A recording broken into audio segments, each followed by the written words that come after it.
आने वाला है, कितना स्टॉक लगेगा? अभी तो काफी स्टॉक है। अस्सलाम वालेकुम दोस्तों, अगर आप ज़िंदगी में यादों को समेटना चाहते हैं, कभी ना मिटने वाली मेमोरीज़ को अपने जहन में बिठाना चाहते हैं और हमेशा खुश रहना चाहते हैं, तो सफ़र करें अपने प्यारों के साथ और इन मेमोरीज़ को, इन यादों को हमेशा के लिए अपने साथ रख लें।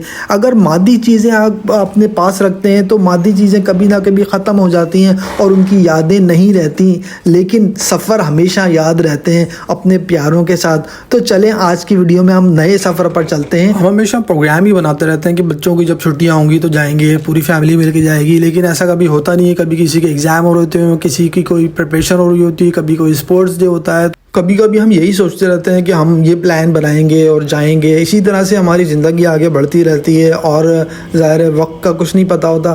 तो इसलिए हमने डिसाइड किया कि क्यों ना हम इस वक्त को अवेल करें, अपने टाइम को अवेल करें। तो पेरिस में ओलंपिक्स भी सारे स्टार्ट हैं, तो हम लोगों ने सोचा कि क्यों ना हम ओलंपिक्स जाएँ और वहाँ पर कुछ टाइम स्पेंड करें। तो ये हमारे पास अभी टाइम मौजूद था, तो हमने बोला चलो इस टाइम को अवेल करते हैं और यहाँ से अपनी मेमोरीज़ को क्रिएट करते हैं। तो चलें इस सफ़र को यहीं से आगाज़ करते हैं। सफ़र का आगाज़ हमने रोमफोर्ड स्टेशन से किया। यहाँ पर ये एलिज़ाबेथ लाइन हीथ्रो टर्मिनल 1 2 3 4 तक आपको सीधी लेकर जाती है। यहाँ से आपने इस ट्रेन में बैठना है और उसके बाद हीथ्रो टर्मिनल से अपनी फ़्लाइट कैच कर लेनी है।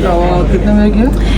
We're going 2:30 to Paris. It's a special trip just for Jack. इस दफ़ा मैंने कोई प्लानिंग नहीं की है क्योंकि मैं तो पाकिस्तान से आया हूँ, मैंने कोई प्लान नहीं कर सकता था, लेकिन सारा प्लान चीमा ने किया है और चीमा ने अरेंजमेंट किया है, तो यही बताएंगी सारा।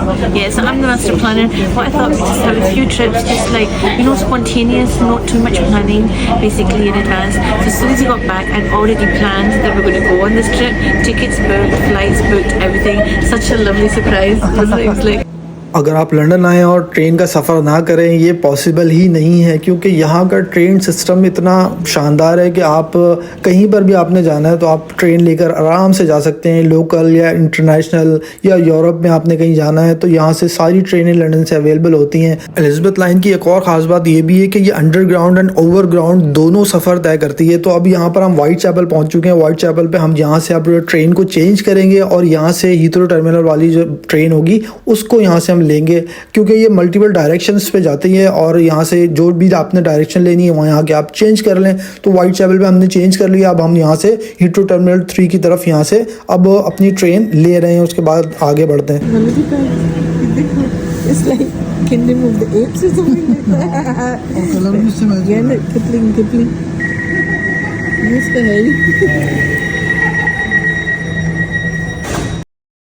बातें करते पता ही नहीं चला और यहाँ पर हमारी ट्रेन आ गई। अब ट्रेन में चढ़ते हैं यहाँ से और यहाँ से अब हीथ्रो टर्मिनल जाते हैं। वहाँ से अब हम अपना प्लेन लेंगे, वहाँ से फ़्लाइट लेते हुए फिर पेरिस की तरफ जाएंगे। वहाँ से ट्रेन का सफ़र भी हमारी ज़िंदगी के सफ़र से ही मुशाबियत करता है। हम मुख्तलिफ़ स्टॉप्स के ऊपर जाते हैं, मुख्तलिफ़ स्टेशंस के ऊपर जाते हैं जहाँ पे हम मुख्तलिफ़ लोगों से मिलते हैं। इसी तरह से जब स्टॉप आता है तो वो लोग उतर जाते हैं और जो नए मुसाफिर होते हैं वो उसमें शामिल हो जाते हैं। इसी तरह से हमारी ज़िंदगी का सफ़र भी इसी तरह चलता रहता है। हम अपनी नई मंजिलों को पाने के लिए पुराने सफ़र को खैरबाद करते हुए अगली मंजिल की तरफ रवाना हो जाते हैं और इसी तरह से पुराने लोगों को अलविदा कहते हुए नए लोगों से हाथ मिलाकर आगे बढ़ते जाते हैं। यही हमारी यादें होती हैं जिसमें हम पुराने और नए लोगों को अपनी ज़िंदगी में शामिल करते जाते हैं और अपनी यादें बनाते जाते हैं। चलो बातों बातों में जल्दी जल्दी हमारे हीथ्रो टर्मिनल का स्टेशन तो आ ही गया है। यहाँ पर अभी स्टॉप पे हम उतरेंगे और यहाँ से उतर के हम अपनी मंजिल की तरफ, जो फ़्लाइट हमें लेनी है वहाँ की तरफ रवाना होंगे। इसी तरह जब हम इंटरनेशनल या वर्ल्ड में ट्रैवल करते हैं तो हमारे पास ये साइंस आते हैं जो हमें डायरेक्शंस देते हैं। इसी तरह के इशारे और इसी तरह की डायरेक्शंस हमारी ज़िंदगी के सफ़र में भी आती हैं जो हमें राइट डायरेक्शन पर लेके जाती हैं। हमें सही वक्त पर सही फैसला लेना होता है। जो वक्त इंसान पर हावी होता है और उस पर वो सही डायरेक्शन में और सही फैसला लेता है, वही मकसद में कामयाब होता है और वही अपनी फाइनल डेस्टिनेशन तक कामयाबी से पहुंच पाता है। लंदन का अंडरग्राउंड नेटवर्क इतना बड़ा है और ये एलिज़ाबेथ लाइन ट्रेन ख़ास तौर पे इसके जो टर्मिनल्स हैं और इसकी जो अंडरग्राउंड ट्रेन्स हैं बहुत ज़्यादा डीप हैं। यहाँ पे जाने के लिए आपको काफ़ी ज़्यादा यहाँ पर मंजिलें तय करके ऊपर आना पड़ता है। उसके बाद आप यहाँ हीथ्रो टर्मिनल में जैसे ही आप एंटर होंगे तो यहाँ ज़ाहिर तौर पे बैरियर्स होते हैं। यहाँ पे आपने बैरियर्स पे आपने टच कर लेना है और उसके बाद जैसे ही आप यहाँ से एग्जिट होंगे तो आप एयरपोर्ट के अंदर निकलेंगे। चलो हीथ्रो तो पहुँच चुके हैं टर्मिनल 4 के ऊपर। अब फ्लाइट 2 o'clock की है, तो लेट्स सी कि फ्लाइट टाइमिंग पे everything fine. Flight is everything on time. Yeah, inshallah it's exactly at the time we said. 12:30 अभी तो 2:30 का फ्लाइट है, 2 घंटे हमारे पास इजीली हम अभी बोर्डिंग वगैरह करेंगे, चेक इन करेंगे, तो कुछ रेस्ट वगैरह करेंगे और तकरीबन जब तक जोहर की नमाज़ का टाइम भी हो जाएगा तो नमाज़ वगैरह पढ़ के फिर जो है वो अपने गेट की तरफ जाएंगे। लेट्स सी कौन सा गेट है, अभी गेट का नहीं पता हमें।